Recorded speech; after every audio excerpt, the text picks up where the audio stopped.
La graine inspirante, un podcast du réseau Germe. Et si manager, c'était s'adapter et expérimenter? Bienvenue sur La graine inspirante, le podcast pour les managers par le réseau Germe. Ici, on joue carte sur table avec des témoignages, des idées à tester et surtout une conviction, le management peut être audacieux et profondément humain. Dans le premier épisode consacré à la délégation en confiance, des participants d'un groupe Germe de Bordeaux nous racontaient, avec sincérité, leur aspiration à déléguer davantage, tout en admettant la complexité que constitue cette capacité qui touche autant à la compétence de l'autre qu'à sa propre aptitude à lui laisser une place. Alors est-ce qu'on peut accorder de la confiance à quelqu'un qui n'en a pas beaucoup ? Quel compromis pouvons-nous trouver entre la raison qui nous pousse à déléguer et des freins intérieurs qui nous ralentissent ? La suite de ce podcast avec Henri, Céline, Julien, Bertrand et Grégory. Ils sont de retour pour ce deuxième épisode consacré à la délégation en confiance. La graine inspirante, un podcast du réseau Germe. Bertrand, ce jour-là, tu décides de faire un pari sur la capacité de la personne. À quel moment tu dis déjà que ça serait possible de faire un pari sur cette personne ? Alors, ce moment, on le détermine principalement avec l'expérience. Donc, c'est à peu près, là, j'ai une collaboratrice junior, par exemple, qui a 2-3 ans de bar, et on voit qu'elle prend confiance déjà techniquement. Pour ceux qui nous prennent en cours, tu es avocat. Je suis avocat. 3 ans de bar, ça n'a rien à voir avec l'athlétisme. Ah oui, voilà, exactement. 3 ans de bar, c'est à partir de la prestation. C'est 2-3 ans après la prestation de serment. Et donc, dans les dossiers, dans la gestion des dossiers, on se rend compte d'abord que la personne est de plus en plus à l'aise. Et puis, très récemment, sur une négociation de contrat, en plus avec un confrère en face, j'ai pris cette décision de lui faire confiance. Alors, j'étais un peu menti tout à l'heure. Je t'ai dit que j'ai toujours le choix. Quoi ? Un avocat qui ment, c'est pas normal. C'est notre métier, mais bon, ça s'est pas vu. On n'avait pas trop le choix, on avait une grosse masse de travail, et c'est là que je me suis dit, là, c'est vraiment le bon dossier, et finalement, ça a été vraiment un cercle vertueux, puisqu'elle a pris confiance en elle, et cette confiance, je lui ai accordé, elle me l'a rendue fois 1000. Parce que parce que pour la première fois, on est vraiment en face d'un avocat à négocier le bout de gras sur une clause, etc. Il y a une certaine tension alors le confrère en face était bon, donc il n'y avait pas de difficulté, il cherchait une solution, mais ça a été vraiment une belle victoire. C'est pour ça que je me suis mis 6 et pas 5 d'ailleurs. Ah ouais. Mais en tout cas, ce que tu dis, c'est qu'il y a des ratés. Donc il y a des ratés. Des ratés de délégation, c'est quotidien. Donc il y a droit à l'erreur alors. Alors, il y a droit à l'erreur dans le raté de la délégation, pas du rendu. Pas du rendu, voilà, c'est ça. Donc ça veut dire que le manager que tu es doit sécuriser, poser un filet de sécurité en permanence. En permanence, parce que c'est une responsabilité professionnelle déjà. On essaie d'être le plus, alors j'aime pas trop ce mot, mais bienveillant possible, essayer de moins mettre en stress. T'aimes pas trop la bienveillance ? Ce mot, je l'apprécie pas trop. En soi, je pense qu'il faut être... il faut être quoi alors ? Il faut être humain. De bienveillant. Humain. Ouais, bon. Moi, j'aime bien humain. C'est-à-dire, en réalité, un bon sens. Le bon sens, moi, je suis très sur le bon sens, moi, dans la gestion des équipes. Du coup, ça veut rien dire aussi. Ça veut tout et rien dire à la fois. Non, mais bienveillant, ça veut rien dire, et à la fin, on prend pas de décision, en fait. Okay. Donc voilà, donc il y a eu beaucoup de ratés, oui. On a beaucoup de ratés, et là, c'est difficile de pas s'énerver dans la contexte de stress, d'ailleurs. Attendez, parce que là j'étais sur le point de donner la parole à Céline, mais pour un autre sujet, mais alors... Pas s'énerver. Donc ça veut dire que tu apprends aussi sur tes propres émotions. Évidemment, c'est une psychothérapie permanente ce métier. La délégation. La délégation, ce métier aussi, mais la délégation, oui, c'est vraiment comment on fait pour lâcher prise aussi. C'est un travail sur le lâcher prise en permanence. Henri, Julien. Oui. Moi, tout ce qu'on voit, la délégation, comme tout acte de management, je trouve que ça fait appel à soi, qui on est, ce qu'on est, ce qu'on n'est pas accepté. C'est frappant. Céline, avec les alternants, les stagiaires, c'est tout le temps un pari. C'est tout le temps un pari parce qu'on les connaît pas, on n'a pas le temps de construire une relation de confiance où on connaît la compétence des uns et des autres. Et c'est en même temps des paris faciles, je dirais, parce qu'en général, on leur confie des activités avec un scope un périmètre relativement limité. D'ailleurs, c'est là qu'on a les meilleurs succès. En général, quand le périmètre est un peu large sur un alternant ou un stagiaire, on a ce qu'on mérite, c'est-à-dire un résultat... on n'est pas à l'abri qu'il ait des idées géniales quand même. Oui, on n'est pas à l'abri, mais les idées géniales que j'ai eues chez les alternants, c'est souvent sur des idées spots, notamment de marketing, de commercial, d'animation d'équipe, ou peut-être parce que justement c'est du sang neuf qui vient de l'extérieur, qui met une boule d'énergie, ils entraînent l'équipe dans des idées un peu folles, du genre faire un shooting photo, genre faire un tour de pâté de maison à vélo, avec une énergie incroyable. Bah oui. Et puis depuis, vous êtes tous sur le réseau bien connu des jeunes. Comment faire confiance si la personne n'a pas confiance en elle-même? Déjà, les gens qui n'ont pas confiance en eux, ça se caractérise de manière différente. Il y en a qui disent clairement qu'ils n'ont pas confiance, en disant ils le disent, là je comprends pas, je vois pas comment je vais faire, je connais pas le sujet. Ouais. C'est pas toujours facile d'ailleurs de dire je n'ai pas confiance dans le sujet ou en moi par rapport à ce sujet-là. C'est un vrai travail de maturité.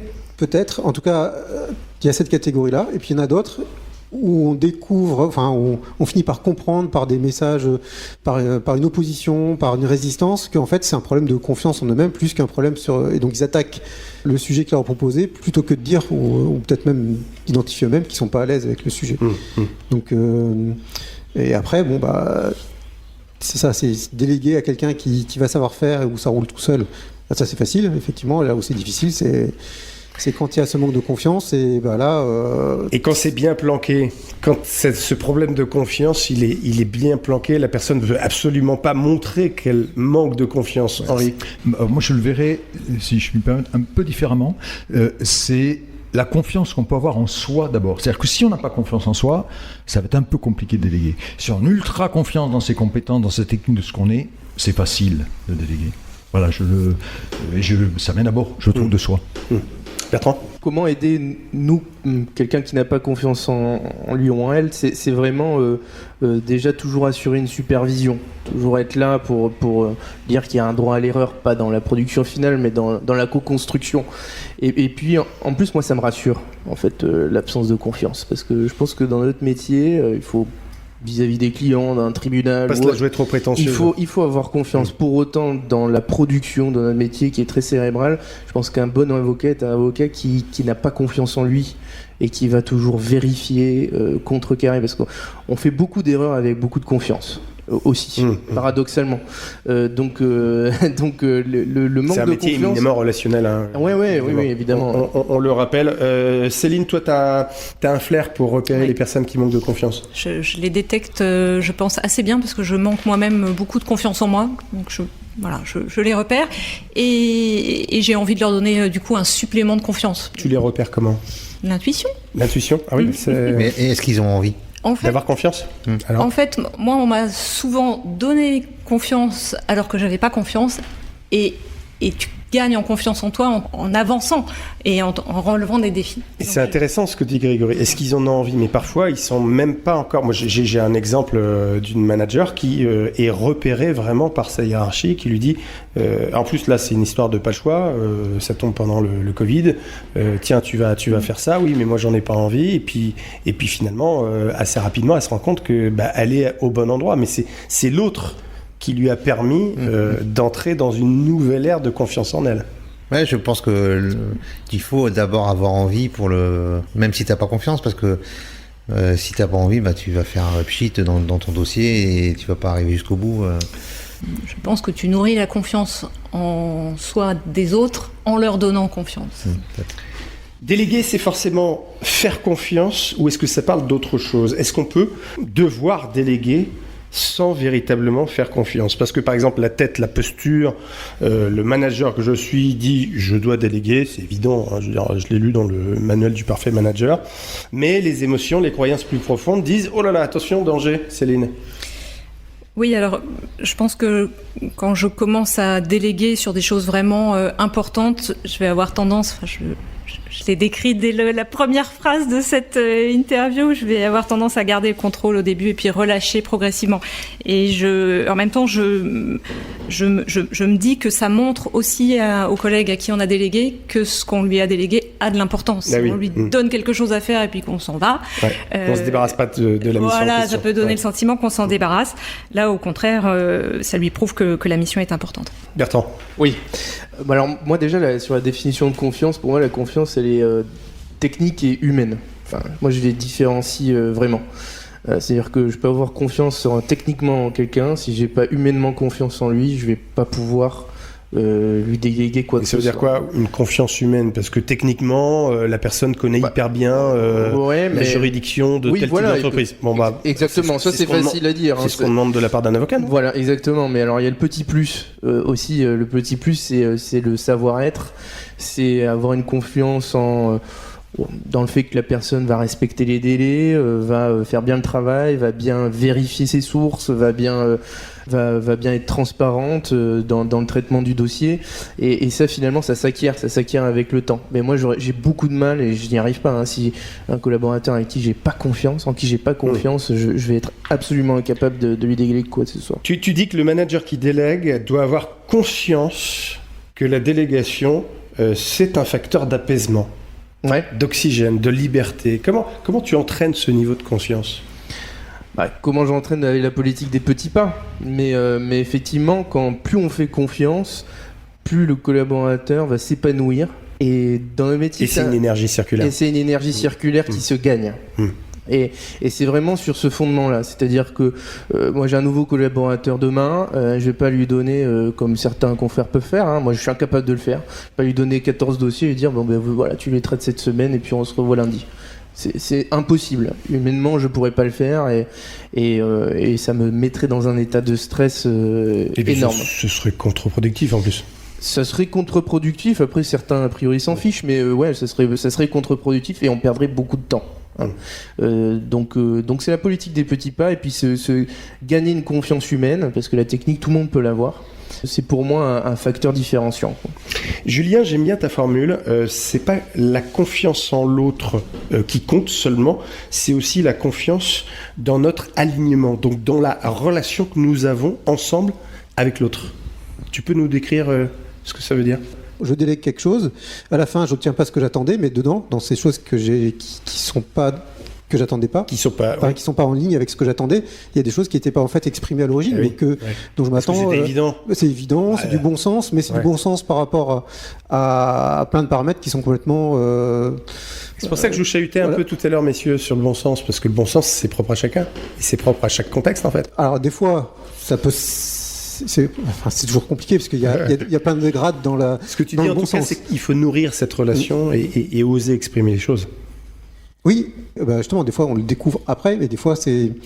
Comment dire, il y a tellement de petits facteurs. Enfin, c'est là que je parle d'alignement. L'alignement, c'est un ensemble de choses de non-dits on peut les débroussailler au fur et à mesure, mais il y a quand même des collaborateurs avec qui ils arrivent dans l'entreprise, ils captent plein de choses, et d'autres, je sais pas si c'est eux qui le captent pas ou si c'est parce qu'ils sont pas d'accord et du coup ça marche pas. Donc c'est là que c'est compliqué. Henri, déléguer, c'est apprendre et donc faire confiance pour le coup, c'est apprendre à s'oublier au profit de l'autre.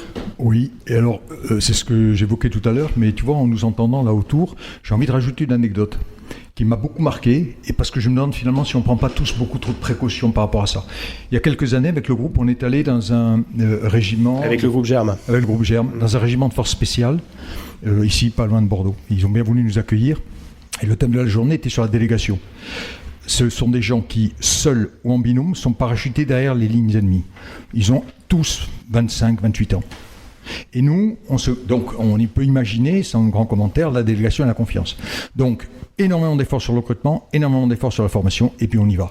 Et quand je nous entends tous, moi le premier, je me dis, mais finalement, d'accord, on ne peut pas reproduire le même modèle, mais quand même, quoi.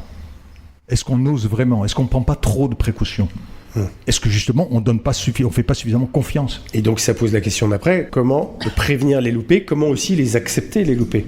Bertrand, il est au taquet. Ah oui, moi les loupés, j'en ai eu pas mal dans la délégation, donc voilà, c'est quelque chose que je connais. Non, ce qui est très important, c'est le débriefing.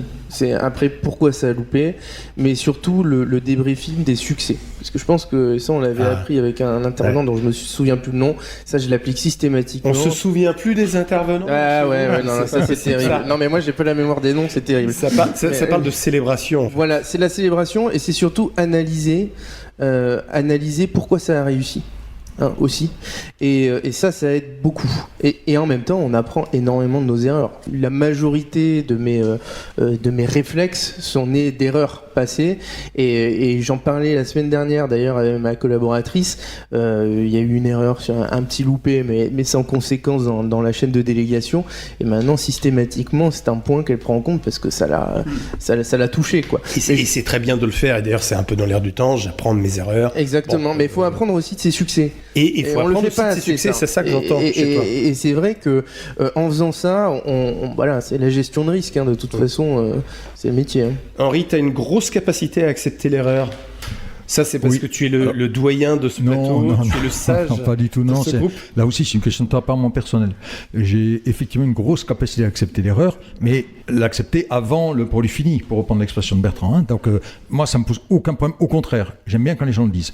Par contre, je ne supporte pas qu'on me cache l'erreur. Ça, je supporte pas. Donc c'est un enjeu d'honnêteté pour toi. C'est un enjeu d'honnêteté, exactement. Et j'ai pas même du plaisir à ça, donc il faudrait que je m'allonge sur un lit de psy pour voir pourquoi. C'était l'idée qu'on avait avec le groupe. Ça vient d'où ça? J'en sais rien, mais là on va pas franchir certaines étapes. non, je sais pas. Mais je trouve ça important et confortable en même temps. Et confortable pour moi et pour la personne concernée. Céline, c'est souvent réussi et rarement complètement raté aussi, il faut se le dire. C'est ça, là on parle beaucoup il y a des loupés, etc. Bon, mon vécu de la délégation, c'est que le plus souvent ça fonctionne pas toujours exactement comme je l'aurais envisagé. Pour autant, est-ce que ce que j'avais envisagé était mieux? Je pense que ça peut être bon d'en douter. Peut-être que ce qui a été fait, finalement, c'était mieux que ce que j'avais envisagé. Et puis, si toutefois il y a effectivement un loupé, on peut aussi relativiser. Est-ce que c'est grave que ça? Ça, c'est de la théorie, non? Non, je l'applique. Je l'applique. Après, on parle de sujets évidemment de délégation qui mettent pas en jeu la vie de l'entreprise. Oui. Accepter l'erreur de l'autre, Julien, Grégory, des choses. Surtout accepter. Si on délègue, il faut accepter l'erreur et faire un retour d'expérience. C'est quand la dernière fois que un de tes collaborateurs a fait une erreur et que tu l'as accepté d'emblée? Merci. La semaine dernière. Si, c'était la semaine dernière. Non, mais ce qui est normal. Ce qui est normal. Et si on les sanctionne juste derrière, ils prendront plus de responsabilité en fait. Céline. Et je voudrais ajouter quelque chose aussi, c'est qu'on est faillible aussi. Et je trouve que ça fait du bien des fois de faire soi-même quelque chose qu'on aurait pu déléguer et de se rendre compte qu'en fait on passe à côté de certains sujets. Ça m'arrive assez régulièrement effectivement de ne pas voir parce que j'ai pas le recul et de faire des boulettes quand je ne délègue pas. Qu'est-ce que je risque de perdre personnellement en tant que manager en déléguant? Bon, allez, je vais me lancer. Non, c'est vrai qu'on a un peu une profession avec un syndrome du sauveur, quoi. Donc, parfois, c'est un peu délicat de déléguer vis-à-vis des clients, vis-à-vis des équipes, parce qu'on se dit, cet associé, il délègue tout, il fait plus rien. Vis-à-vis des clients, et des associés et des équipes, ça peut être délicat en termes de communication.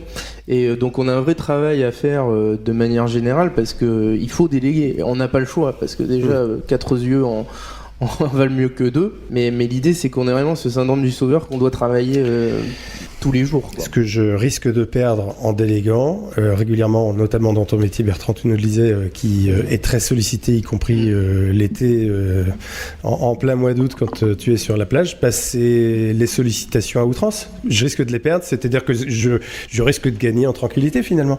Exactement. Et finalement, gagner en tranquillité... Il a un beau sourire, il y a la plage là qui le fait sourire. Non, mais ça peut être stressant de gagner en tranquillité aussi. Qu'est-ce que je risque de perdre en déléguant? Qu'est-ce qui sera différent si je délègue? Grégory? Il faut accepter de ne plus être au courant de tout en fait. C'est ça qu'on va perdre en fait. C'est qu'il y a des sujets qu'on ne prendra plus, qu'ils vont prendre entre eux, qui vont... Et ça te fait quoi toi? Au début, ça énerve un peu en fait. Se dire pourquoi j'étais pas au courant de ça, et puis après on l'accepte, et puis si ça se passe bien, tant mieux en fait. J'aurais dit à peu près la même chose. Effectivement, une frustration de ne pas être au courant de tout, de ne pas savoir se servir de certains outils qu'on aurait su utiliser quelques années plus tôt. Ça, c'est vrai. Et après, parler un peu de moi, je disais en introduction, moi j'aime bien l'analyse et souvent j'ai des idées d'amélioration, d'optimisation, mais en partant du détail. Donc c'est vrai que quand on perd cette vision de détail, on perd aussi ces idées d'optimisation. Et on gagne surtout du temps en fait. Aussi. Ben oui. Tu finis ma ça. phrase. Voilà. Bien sûr qu'on gagne, puisqu'on ne perd. Mais j'aime bien l'aborder sur le registre de la perte pour mieux renforcer effectivement les gains qu'on peut avoir. Henri ? J'ai rencontré dans le train l'autre jour quelqu'un que je ne connaissais pas. J'étais avec une troisième personne qui me présente l'individu et il me décline tous ses mandats. Il était patron d'une boîte de 300 personnes. Et je lui dis, mais comment vous faites ? Je ne le connaissais pas. Comment vous faites pour avoir tous ces mandats et vous vous occupez de votre boîte ? Il me dit, je ne m'occupe quasiment plus de ma boîte. Ah bon ? Et vous faites comment ? Ah ben, je délègue totalement. Ah bon ? Et alors ? Bah oui, j'ai recruté les bonnes personnes. Point. L'échange s'est arrêté là. J'ai recruté les bonnes personnes. Marqué. Et puis j'ai aussi su faire confiance au bon moment, peut-être aussi. Bien sûr, non mais derrière, il y a plein de choses. Naturellement, mais il n'avait pas cette prétention. Alors au final, pour conclure ce podcast, depuis que vous déléguez, depuis que vous faites confiance, vous vous sentez quoi ? Quoi de plus ? Quoi de mieux ? Grégory ? Plus libéré, et puis je trouve que ça a libéré la parole en fait dans les échanges. Les gens ont pris confiance, comme on disait tout à l'heure, et du coup, en fait, ils n'hésitent pas dans les feedbacks de sujets, dire ce qui a été et ce qui n'a pas été. En fait, maintenant, on met toujours les tops et les flops.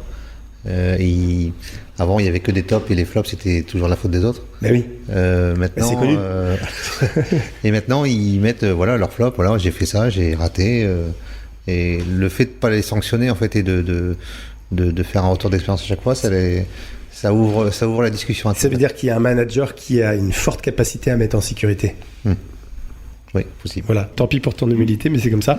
Non, mais c'est ça, c'est que tu es le garant. On parlait de placer des filets tout à l'heure avec Bertrand pour éviter les erreurs, mais pour éviter d'éventuelles moqueries, d'éventuelles vannes à l'égard de l'autre, pour éviter d'éventuels mensonges aussi, et donc pour favoriser cette expression authentique, il faut qu'il y ait un manager qui sécurise. Tout à fait. Julien ? L'amélioration, c'est essayer de mieux prendre conscience quand ça se passe bien et mettre l'accent dessus. Qu'est-ce qu'il va falloir que tu fasses sur toi pour prendre conscience de ça, pour accepter ça ? Déjà, tout simplement... venir chez Germe, tiens, ça peut être une façon de progresser. Maître Bertrand ? J'ai appris que ça n'impliquait pas forcément d'être un imposteur, en réalité, la délégation.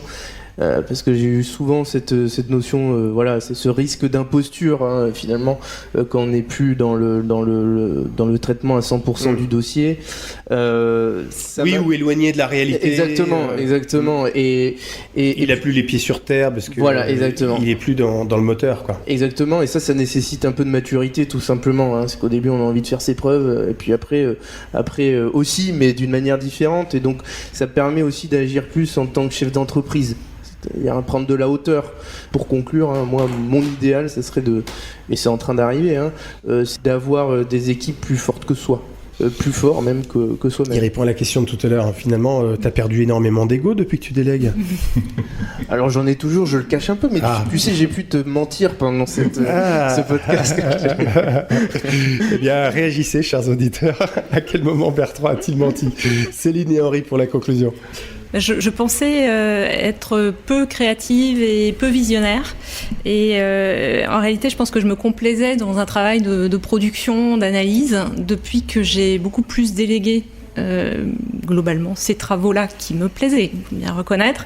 Ça a libéré du temps et ça m'a obligée au départ, et finalement ça me plaît, à aller investiguer plein d'autres terrains, laisser infuser plein de nouvelles idées plus stratégiques. Alors c'est vrai qu'il y a plein de pistes que je lance et qu'on fera vraisemblablement pas, mais je pense que ça nous permet vraiment de réinventer l'entreprise de 2030.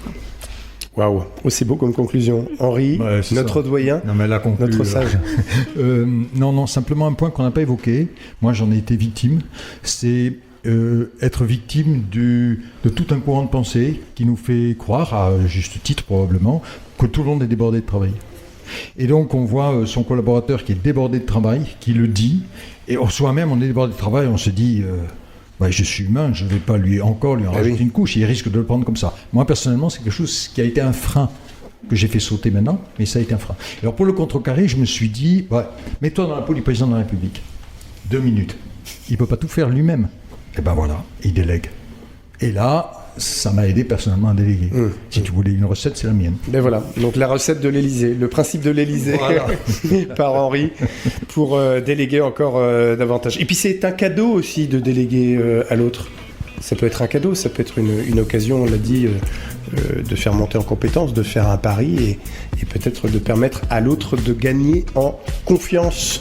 Merci beaucoup, merci à tous les 5, Grégory, Bertrand, Julien, Céline et Henri. Nous étions à Bordeaux aujourd'hui pour les Graines Inspirantes. Merci David. Merci David. Merci David. Et si vous osiez davantage déléguer, comme nous le propose Henri dans cet épisode, finalement, qu'est-ce que vous risquez ?